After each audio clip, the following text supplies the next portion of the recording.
ఊళ్ళో గోవిందుడు అనే పిల్లాడు ఉండేవాడు. తను ఎంతో చలాకీగా ఉండేవాడు. ఓ రోజు గోవిందుణ్ణి వాళ్ళ నాన్న పిలిచి ఒక పని అప్పగించాడు.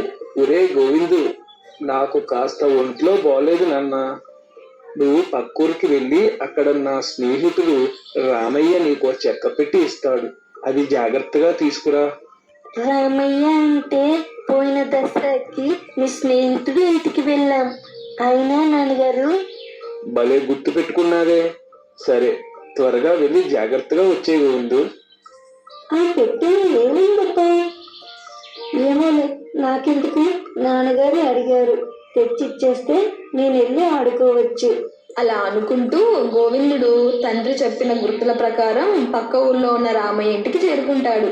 ఆయన కొన్ని వస్తువులున్న పెట్టెను గోవిందుడు చేతికిస్తూ ఇలా అంటాడు. దారిలో దొంగలుంటారా, జాగ్రత్తగా వెళ్ళి, సరేనా? అలా తన ఇంటికి తిరిగి బయలుదేరాడు గోవిందు. ఆ క్రమంలో గోవిందుకి తన వెనకాల ఎవరో వస్తున్నట్లుగా అడుగుల చప్పుడు వినిపించింది. ఎవరో దొంగ తనని వెంబడిస్తున్నాడని తెలుసుకున్నాడు. దాంతో భయపడుతూనే కాస్త వేగంగా నడవడం మొదలుపెట్టాడు.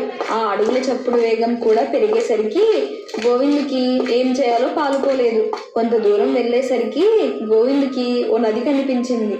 దాన్ని చూడగానే అతడికో ఆలోచన వచ్చింది. వెంటనే నదికి కాస్త పక్కగా ఉన్న పొదల్లోకి తన దగ్గరున్న పెట్టెని విసిరేసి నది ఒడ్డ నిలబడి ఏడవడం మొదలుపెట్టాడు. అయ్యో అయ్యో, ఎవరన్నా కాపాడండి, నా పెట్టి నీళ్ళలో పడిపోయింది, నాకు ఈత రాదు, ఎవరన్నా వచ్చి సహాయం చేయండి అంటూ గట్టిగా ఏడవడం మొదలుపెట్టాడు. గోవిందు వెనకాలే వస్తున్న దొంగ ఎలాగైనా ఆ పెట్టెను తీసుకోవాలనే ఉద్దేశంతో తన దగ్గరకు వచ్చి ఇలా అంటాడు. ఏడవకు చిన్న, ఎక్కడుందో నాకు చూపించు, నీళ్ళు తెచ్చేస్తాడు.